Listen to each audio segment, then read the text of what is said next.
2024, where your entertainment will be transformed.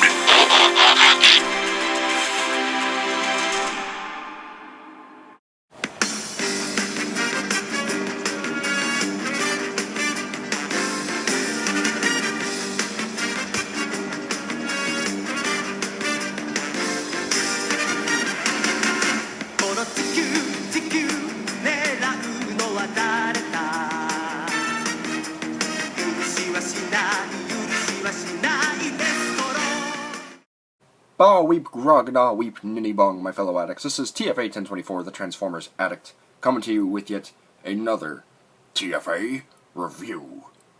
And to continue this Christmas time compilation of video reviews for the build-up for the big event, right there, before Christmas time, we're going to go ahead and take a look at the Transformers Combiner Wars Platinum Edition Entertainment Earth exclusive Deluxe class Guyhawk. And his name is exactly how it is spelled. It's not the most creative name, but it's also kind of clever at the same time. It's interesting. It's different. Give you a little bit of knowledge on Guyhawk here. Guyhawk here is a character that is not fond of people believing they have, like, perfect characteristics, perfect traits. He's not that type of dude at all.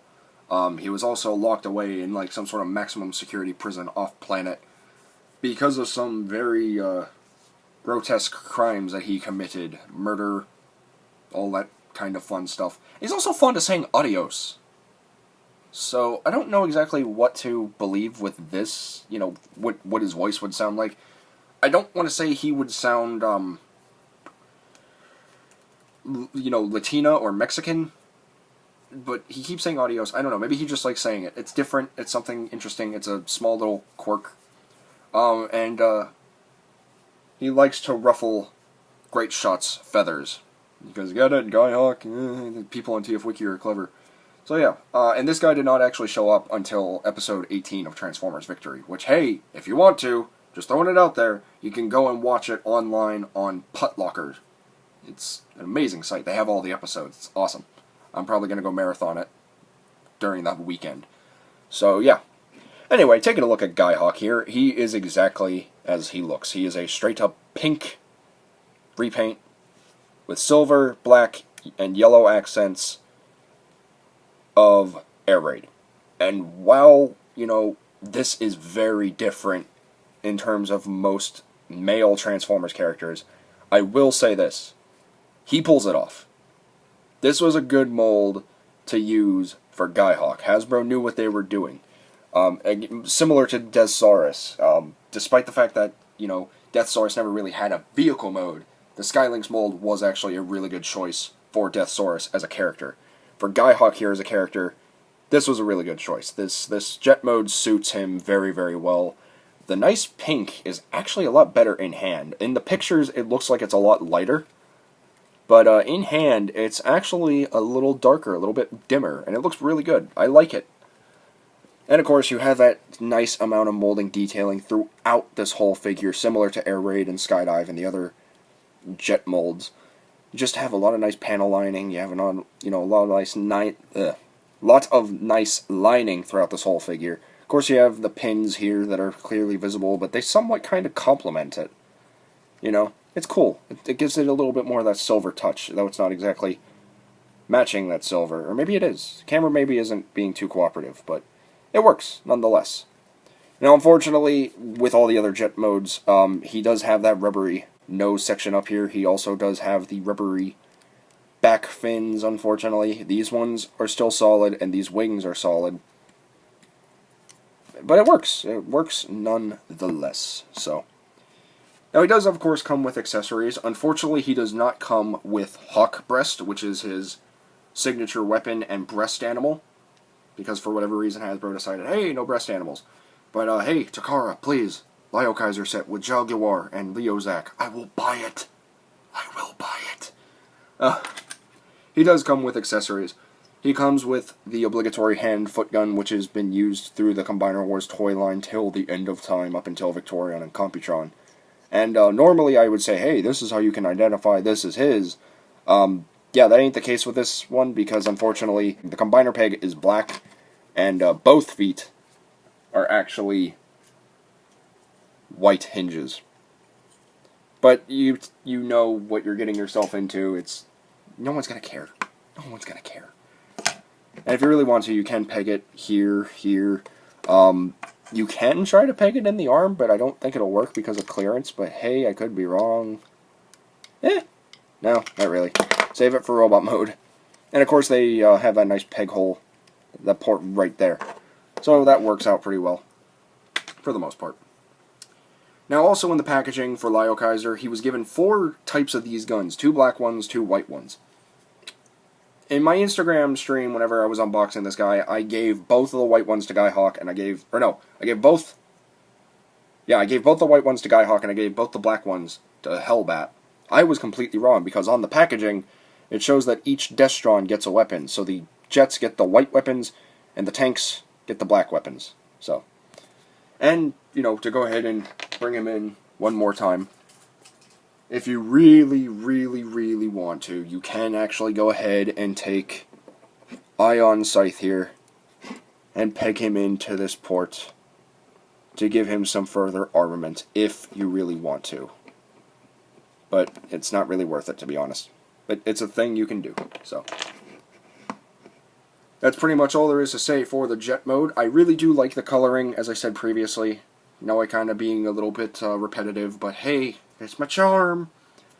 But I really do like the way that this guy turned out. I was very iffy when I saw the product images for this guy, but he turned out really good. So, enough about the jet mode. You're all here for the robot, so we're going to go ahead and get Guyhawk from looking like this to revealing the robot within. And right off the bat, as I said, in the jet mode, Guyhawk is rocking Air Raid's mold. Just period. He looks absolutely great. Noticing right off the bat, while you're looking at this guy, you will notice he has a new head. He has a new accurate head for this specific figure, giving him the iconic bird helmet with the giant Swindle optics and robotic face. Actually, that pretty much is Swindle's straight up base, except with pink optics. Plagiarism, anyone? Someone contact the lawyers! But, yeah, he looks really good. You have the nice yellow picked out for the beak of the hawk. You have, I'm pretty sure on the actual figure, these things would have been picked out here. These are supposed to be like Hawkeyes somewhere. Like those little indents right there are supposed to be like Hawkeyes. They're supposed to be picked out in red. And you can pretty much do that with a Sharpie or, some paint. But you don't really have to. It's not a necessity. You just gotta know it's Guyhawk. And he looks cool. And I love him. I love him so much. He's awesome.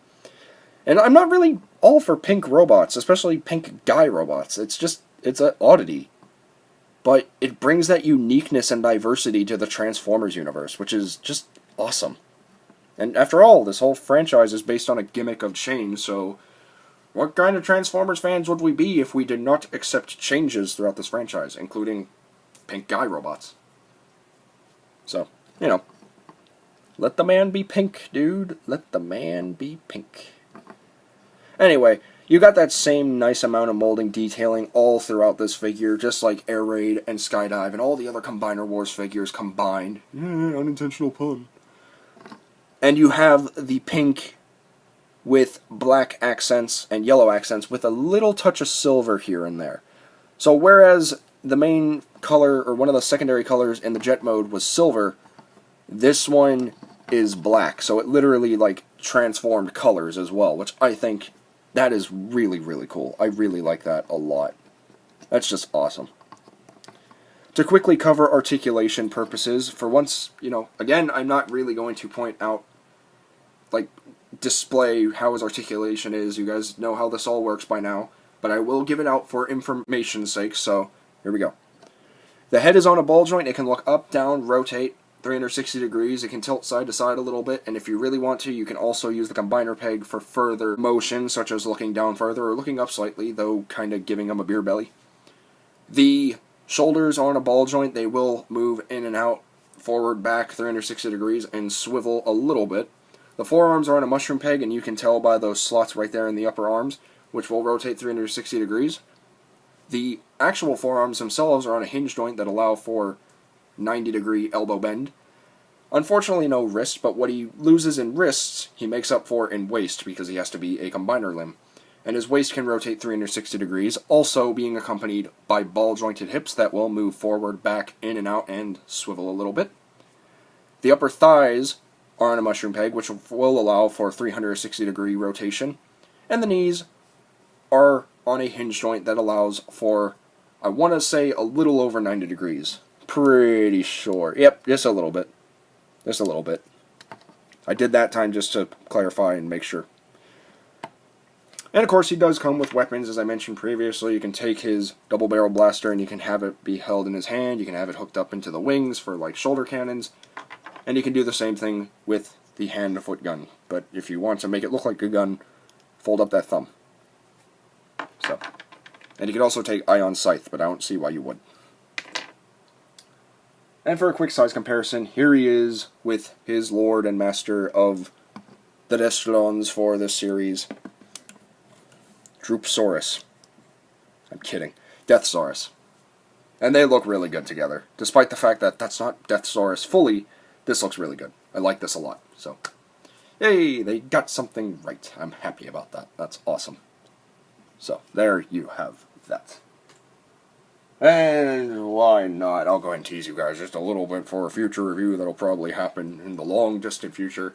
There he is with yet your favorite pink female Autobot, the Titan Return HasCon / Toys R Us exclusive RC. Darker pink, lighter pink. I'm okay with the darker pink. This RC is wonderful, by the way. Pick it up if you want to.